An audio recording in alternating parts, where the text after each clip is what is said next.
अस्सलाम वालेकुम जी। Welcome back to my channel. उम्मीद करता हूँ आप सब खैरियत से होंगे। जैसा कि आप लोग जानते हैं इंग्लिश 504 जो कि सेकंड लैंग्वेज एक्विजिशन जिनका सब्जेक्ट है, उनकी असाइनमेंट नंबर 1 आ चुकी है और जिसकी लास्ट डेट 26 जन है। तो इस वीडियो में मैं आपको उसका कंप्लीट सोल्यूशन बताऊंगा कि आपने इस असाइनमेंट को सोल्व कैसे करना है और इसका आंसर क्या है, और इसके क्वेश्चन की भी एक्सप्लेनेशन दूंगा ताकि आप खुद भी इसमें अपनी तरफ से लिख सकें। इस वीडियो में मैंने इस असाइनमेंट के आंसर को जानकर लंबा लिखा है। इतनी ज़्यादा आपने सिग्निफिकेंस लिखनी नहीं है जितनी मैंने लिखी है। मैंने इसलिए 3-4 पैराग्राफ लिखे ताकि आप इसमें से कुछ भी आप 1-2 पैराग्राफ आप खुद लिख सकें या ऊपर नीचे करके, ताकि आप प्लेजरिज्म से बच सकें। मैं अपनी हर असाइनमेंट, चाहे असाइनमेंट हो, जीडीबी हो, क्विज हो, मैं इसमें आपको हर असाइनमेंट में यही बताता हूँ कि आप एज इट इज़ ना लिखिएगा, कुछ ना कुछ चेंजिंग ज़रूर करिएगा। लाइन की बेशक आप चेंजिंग कर सकते हैं। इस वीडियो में यानी कि इस असाइनमेंट में मैंने 3-4 पैराग्राफ लिखे हैं। आप कोई से भी 1-2-3 अपनी भी मर्जी से लिख सकते हैं ताकि आप प्लेजरिज्म से बच सके। सबसे पहले मैं आपको बताता चलूँ, ये 100% करेक्ट सोल्यूशन, और जो ये मेरा चैनल है ये आपको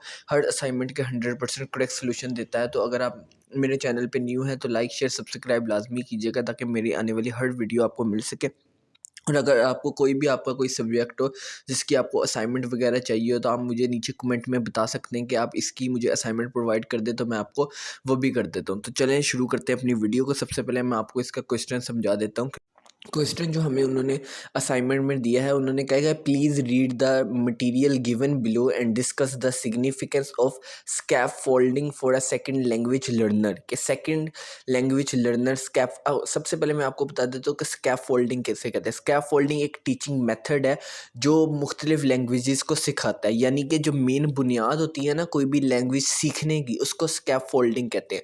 ये एक मेथड है जो मुख्तलिफ हमें चीज़ें प्रोवाइड करता है मुख्तलिफ लैंग्वेज सीखने के लिए। इसे हम स्कैफोल्डिंग कहते हैं। स्कैफोल्डिंग को आप आसान वर्ड में सुनेंगे कि किसी भी चीज़ को सीखने की बुनियाद को स्कैफोल्डिंग कहते हैं। तो आपको क्वेश्चन समझ आ गया। उन्होंने हमें 2 नीचे लिंक दिए हैं कि आप इसमें पढ़ें, और इस लिंक जो इन दोनों को लिंक में मैंने खोल के पढ़ा, इसमें स्कैफोल्डिंग की सिग्निफिकेंस बताएगी। काफ़ी लंबे, उसको आप बाद में पढ़ लेना। मैंने पढ़ के ही इसकी सिग्निफिकेंस का आंसर लिखे हैं, तो आप बेशक बाद में इसको भी पढ़ भी सकते हैं। तो मैंने आपको बता दिया कि स्कैफोल्डिंग क्या होता है। स्कैफोल्डिंग किसी भी चीज़ को सीखने की जो बुनियाद होती है उसे हम स्कैफोल्डिंग कहते हैं। तो इसके आंसर की तरफ चलते हैं। मैंने काफ़ी ज़्यादा इसमें आंसर लिखे, सिग्निफिकेंस आपने सिर्फ बतानी है। सबसे पहले मैंने सिग्निफिकेंस में लिखा है कि scaffolding is a teaching method that is used to provide support for second language learner to help them build their language skills over time. कि स्कैफोल्डिंग एक टीचिंग मेथड है जो कि लैंग्वेज सीखने के स्किल्स को बढ़ाता है। This technique is based on the idea that language learning should be scaffolded in order to create a path for the student to follow। कि ये टेक्निक है, ये एक पाथ देती है स्टूडेंट्स को ताकि वो उस लैंग्वेज को अच्छे से सीख सकें।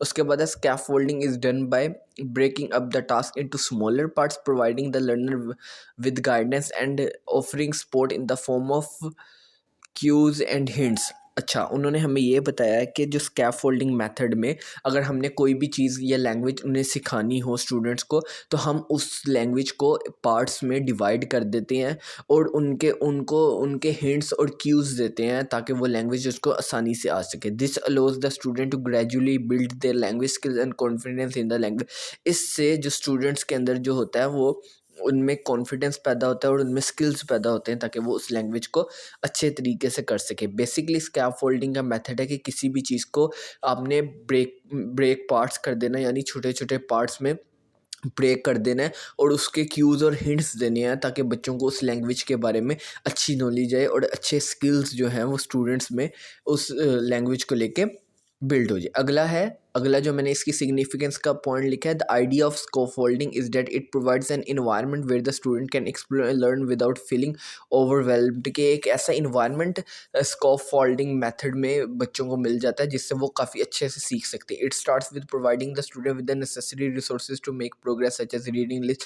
कि इसमें बहुत सारे बच्चों को रीडिंग्स भी करनी पड़ती है, खुद से दिमाग से भी सोचना पड़ता है, ऑडियो फाइल्स भी यूज़ करनी पड़ती है जिससे उनका काफ़ी अच्छा हो जाता है।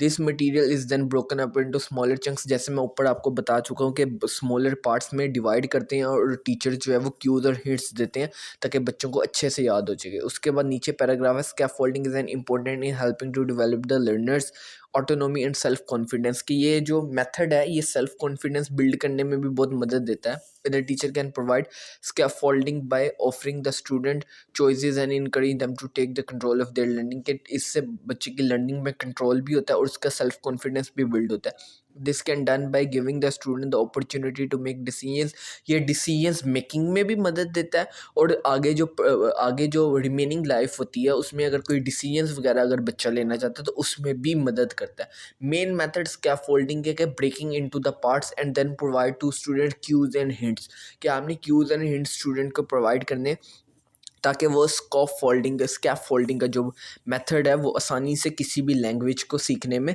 मदद दे सके। तो आपको स्कैफोल्डिंग के बारे में अभी तक पता होना चाहिए कि ये क्या मेथड है और ये किस लिए यूज़ किया जाता है, और ये बहुत आसान मेथड है किसी भी चीज़ को ब्रेकिंग, इसको पार्ट्स में आपने ब्रेक करना, पार्ट्स में ब्रेक करने के बाद उसके बाद आपने उसको क्यूज़ और हिंट्स देने की मदद है। फॉर एग्जांपल अगर किसी बच्चे ने इंग्लिश ही सीखनी है तो आपने स्कैफोल्डिंग मेथड से आसानी से उसे इंग्लिश सिखा सकते हैं किसी भी बच्चे को। तो ये मैंने काफ़ी ज़्यादा सिग्निफिकेंस लिखनी है, आपने इसमें से कुछ लिखनी है सिग्निफिकेंस। तो मैंने इसलिए जान के इतनी ज़्यादा लिखी है ताकि आप प्लेजरिज्म वगैरह से बच सकें और आपका प्लेजरिज्म ना लगे। तो अभी नीचे भी एक पैराग्राफ है वो भी मैं आपको बताता हूँ। नीचे लिखा overall scaffolding is an important teaching techniques for second language learners. It provide a framework for the student to follow and a way for the teacher to offer support and guidance. It can also help to develop student autonomy and self confidence. मैं ऊपर बता चुका हूँ कि ये एक path provide करता है स्टूडेंट्स को ताकि वो सीख सके, और सेल्फ कॉन्फिडेंस के लिए भी स्कैफोल्डिंग टेक्निक बहुत बेहतर है। तो ये थी इंग्लिश 504 की असाइनमेंट। कोई भी इशू आप